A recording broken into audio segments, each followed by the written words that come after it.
देखिए, आंगनवाड़ी सर्विसेज को पहले ICDS भी कहते थे, जिसको हम इंटीग्रेटेड चाइल्ड डेवलपमेंट सर्विसेज के नाम से जानते हैं।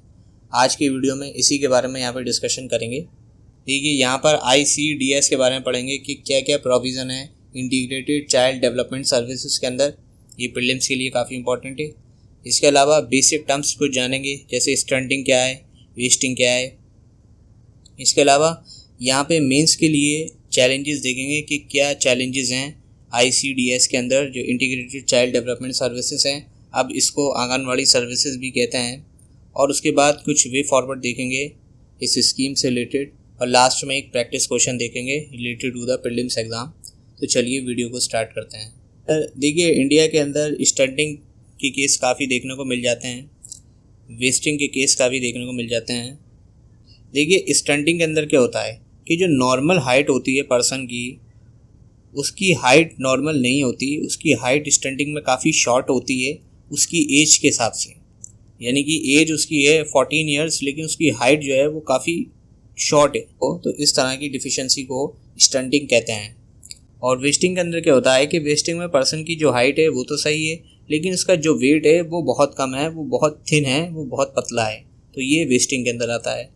और ओबेसिटी के अंदर आता है कि पर्सन का जो वेट है वो बहुत ज़्यादा है, और इसलिए पर्सन को यहाँ पर कहा जाता है कि वो ओवर वेट है। तो ये तीनों ही कंडीशंस आती हैं माल न्यूट्रिशन में। तो इंडिया के अंदर माल न्यूट्रिशन के केस देखने को मिलते हैं स्टंटिंग के रूप में, वेस्टिंग के रूप में, ओबेसिटी के रूप में। और एनीमिया जैसी प्रॉब्लम इंडिया में काफ़ी देखने को मिलती है, स्पेशली बात करें तो वुमेन के अंदर।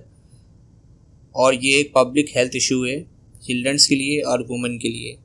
इसलिए इंडिया जो है वो टाइम टू टाइम काफ़ी सारी स्कीम लॉन्च करता है सोशल सेक्टर स्कीम्स के रूप में। और इसी तरह की एक स्कीम इंडिया के अंदर लॉन्च करी गई ICDS, integrated child development services. यानी कि जो बच्चे स्कूल में जाएंगे उनको न्यूट्रिशन सपोर्ट दी जाएगी, वहाँ पे फूड के रूप में न्यूट्रिशियस खाना दिया जाएगा। इसके अलावा प्री स्कूल एजुकेशन पे यहाँ पे बात करी गई। जो 3 साल से 6 साल के बीच के बच्चे का जो स्कूल होता है इसे प्री स्कूल कहते हैं। और यहाँ पे हेल्थ एजुकेशन के बारे में बताया जाएगा बच्चों को, वुमेन को, लैक्टेटिंग मदर को। न्यूट्रिशन एजुकेशन के बारे में बताया जाएगा जिससे उनकी हेल्थ सही रहे। उनको इम्यूनाइज़ करा जाएगा, उनको टीका करा जाएगा, टीकाकरण होगा उनका। इसके अलावा रेगुलर हेल्थ चेकअप्स होंगे यहाँ पे, और रेफरल सर्विसेज भी दी जाएंगी। और यहाँ पे बेनिफिशरीज कौन होंगे, तो एक तो बच्चे होंगे यहाँ पे जिनकी एज 6 साल तक है, 0 से 6 ईयर ओल्ड है। एक प्रेग्नेंट वुमेन है और एक है लैक्टेटिंग मदर। लैक्टेटिंग मदर वो जो बच्चे को दूध पिलाती हैं। इंटीग्रेटेड चाइल्ड डेवलपमेंट स्कीम एक फ्लैगशिप प्रोग्राम है। फ्लैगशिप प्रोग्राम यानी कि इसके अंदर काफ़ी सारे प्रावधान हैं, health education, nutrition education, referral services, pre school education, काफ़ी सारे पहलुओं पर ध्यान दिया गया है। तो इसीलिए एक फ्लैगशिप प्रोग्राम है, काफ़ी सारी चीज़ें इसके अंदर आती हैं, इसीलिए इसे फ्लैगशिप प्रोग्राम कहा गया। 1975 में इसको लॉन्च करा गया था। ये one of the world largest का प्रोग्राम है जो रिलेटेड है सोशल सेक्टर स्कीम से। ये एक सेंट्रल स्पॉन्सर स्कीम है। सेंटर स्पॉन्सर स्कीम का मतलब है कि सेंटर जो है वो फाइनेंशियल सपोर्ट देगा, लेकिन लागू यहाँ पे स्कीम को स्टेट के द्वारा करा जाएगा। जैसा कि यहाँ पे लिखा है कि this scheme implemented by the state government, और अगर यूनियन टेरिटरी है तो यूनियन टेरिटरी इसको लागू करेगी।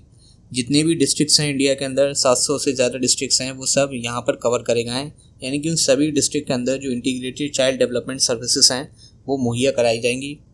इन सर्विसेज के अंदर क्या क्या प्रोविज़न है जिसके बारे में हमने पीछे भी पढ़ा है।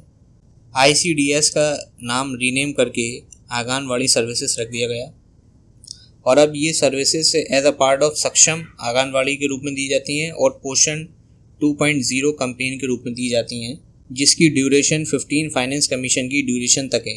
यानी कि 15 जो फाइनेंस कमीशन है जो 2021 से 2026 तक है, इस पीरियड के दौरान ये जो सर्विसेज है वो यहाँ पर दी जाएंगी as a part of Saksham anganwadi और पोषण 2.0 अभियान। और देखो, जब बच्चे को आंगनवाड़ी सेंटर पे फूड अवेलेबल कराया जाएगा तो यहाँ पे उसका न्यूट्रिशन स्टेटस इम्प्रूव होगा, उसका हेल्थ स्टेटस इम्प्रूव होगा, जिससे जो साइकोलॉजिकल इफेक्ट है वो उस पर देखे जाएंगे। सोशल डेवलपमेंट यहाँ पे बच्चे का देखा जाएगा, जिससे जो मॉर्टिलिटी है, जो मृत्यु दर है वो कम होगी, जो मॉर्बिलिटी है वो भी यहाँ पे कम होगी, माल न्यूट्रिशन बच्चों के अंदर कम होगा, और जिससे जो स्कूल ड्रॉप आउट्स हैं वो भी यहाँ पे कम देखने को मिलेंगे। क्योंकि जब फूड वगैरह फैसिलिटीज़ वगैरह आंगनवाड़ी सेंटर पे दी जाएंगी तो यहाँ पे जो बच्चे हैं वो ज़्यादा एनरोल होंगे स्कूल में। और इसीलिए यहाँ पे जितने भी डिपार्टमेंट्स हैं जो प्रमोट करते हैं चाइल्ड डेवलपमेंट्स को, उन सब में एक बेटर कोऑर्डिनेशन बनाने की यहाँ पे प्रयास करा जाएगा, जिससे बेटर इम्प्लीमेंटेशन हो स्कीम का। और अभी रिसेंटली एक स्टडी पब्लिश करी गई थी वर्ल्ड डेवलपमेंट में, जहाँ पे इस स्टडी के अंदर पाया गया कि बहुत पॉजिटिव इम्पैक्ट देखा जाता है ICDS का। ये बच्चों के अंदर जो कोग्निटिव डेवलपमेंट है वो बढ़ाता है, यानी कि कोग्निटिव अचीवमेंट बच्चे में देखे गए कि उसके जो सोचने समझने की जो क्षमता है उसमें बढ़ोतरी हुई इस स्कीम से, जहाँ जहाँ से लॉन्च करा गया। और स्पेशली बात करें तो यहाँ पे गर्ल्स की और उन बच्चों की जो डिसएडवांटेजेस फैमिली से आते हैं, जो ऐसी फैमिली से आते हैं जो ऑलरेडी बैड कंडीशंस में लिविंग कर रही हैं, जिनके पास से जो रिसोर्सेज हैं वो उसकी कमी है। तो ये इस स्टडी के अंदर पता पड़ा जो वर्ल्ड डेवलपमेंट में पब्लिश हुई थी कि ICDS के एक पॉजिटिव इम्पैक्ट देखे जा रहे हैं बच्चों के कोग्निटिव डेवलपमेंट में। अब यहाँ पे चैलेंजेस के बारे में देखते हैं कि what are the important challenges in the implementation of ICDS scheme है। देखिए, इंफ्रास्ट्रक्चर के काफ़ी इशू देखा जाता है आंगनवाड़ी सेंटर्स पे, कि जहाँ पर आंगनवाड़ी सेंटर्स होते हैं वहाँ पर सैनिटेशन की प्रॉब्लम काफ़ी देखी जाती है। साफ़ सुथराई की यहाँ पे जो अरेंजमेंट है वो प्रॉपर तरीके से नहीं होता। 2.5 लाख आंगनवाड़ी ऐसे हैं इंडिया में जो फंक्शन कर रहे हैं without proper sanitation facilities. 1.5 lakh centres ऐसे हैं जिनके पास पोर्टेबल वाटर की फैसिलिटी मौजूद नहीं है। आप सोच सकते हैं कि इनके पास पोर्टेबल वाटर की फैसिलिटी मौजूद नहीं है तो कितनी प्रॉब्लम फेस होती होगी यहाँ पे फंक्शन करने में सेंटर को, क्योंकि वाटर जो है वो एक बेसिक नेसेसिटी ऑफ लाइफ है। और 15 लाख आंगनवाड़ी सेंटर ऐसे हैं जिनके पास अपनी पक्की बिल्डिंग भी नहीं है, यानी कि जो पक्का स्ट्रक्चर होता है, पक्की बिल्डिंग्स वहाँ पे मौजूद होती है, वो भी यहाँ पे अवेलेबल नहीं है। तो यहाँ पर जो इंफ्रास्ट्रक्चर की प्रॉब्लम है वो काफ़ी ज़्यादा है आंगनवाड़ी सेंटर्स के अंदर, और ये कहीं ना कहीं इनके इफ़ेक्टिवनेस पे असर डालती है। जिस तरीके से ये फंक्शन कर सकते थे उस तरीके से ये अपना आउटपुट नहीं दे पाते हैं। और यहाँ पे जो बच्चों को फूड की व्यवस्था दी जाती है, माइक्रोन्यूट्रिएंट्स की व्यवस्था दी जाती है, वो भी काफ़ी इरेगुलर होती है।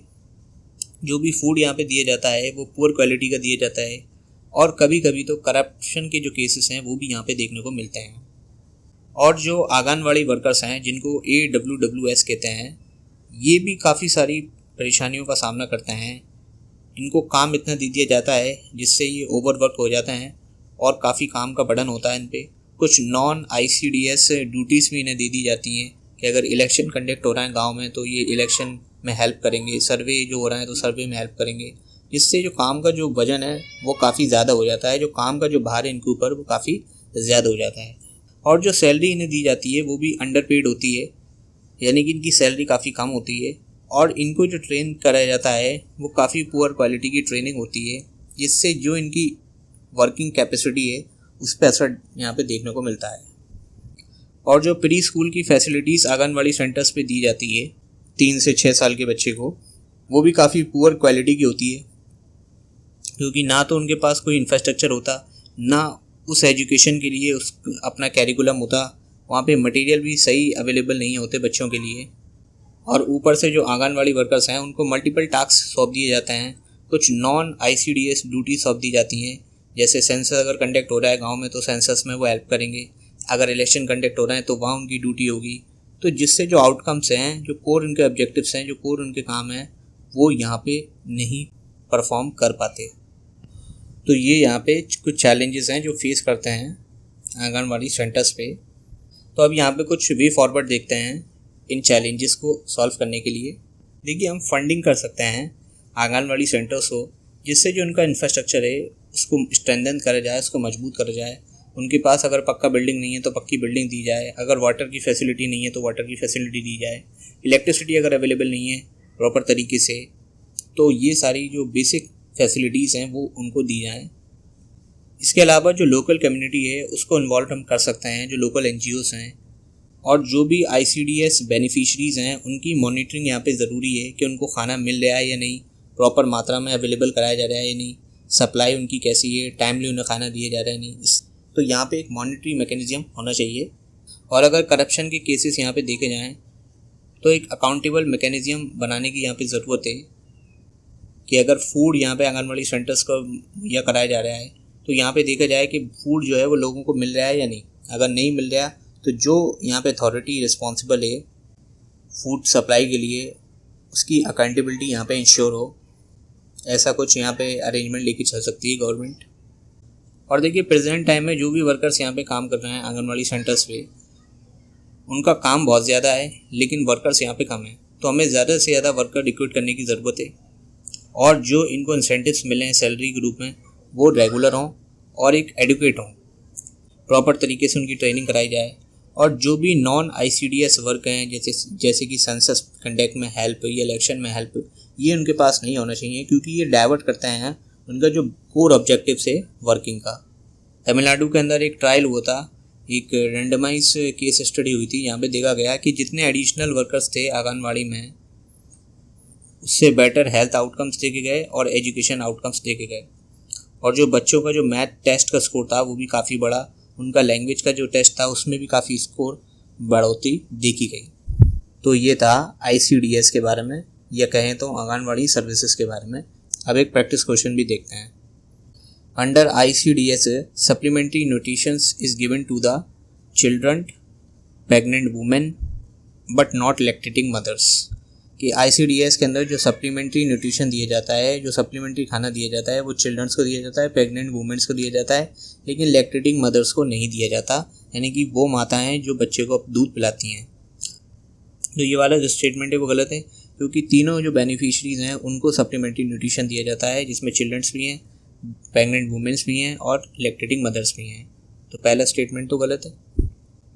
दूसरा है कि the ministry of health and family welfare handles nutrition and health education services under ICDS है, कि मिनिस्ट्री ऑफ हेल्थ और फैमिली वेलफेयर जो है वो न्यूट्रिशन और हेल्थ एजुकेशन सर्विसेज को डील करती है। तो ये वाला जो स्टेटमेंट है ये भी गलत है, क्योंकि ICDS जो है वो मिनिस्ट्री ऑफ वुमेन के अंदर आती है। तो यहाँ पे जो सही आंसर है, इनके ऑप्शन नहीं लिखे हैं, नादर वाला है, नेदर 1 और नेदर 2। तो ये यहाँ पे एक प्रैक्टिस क्वेश्चन था। Thanks for watching.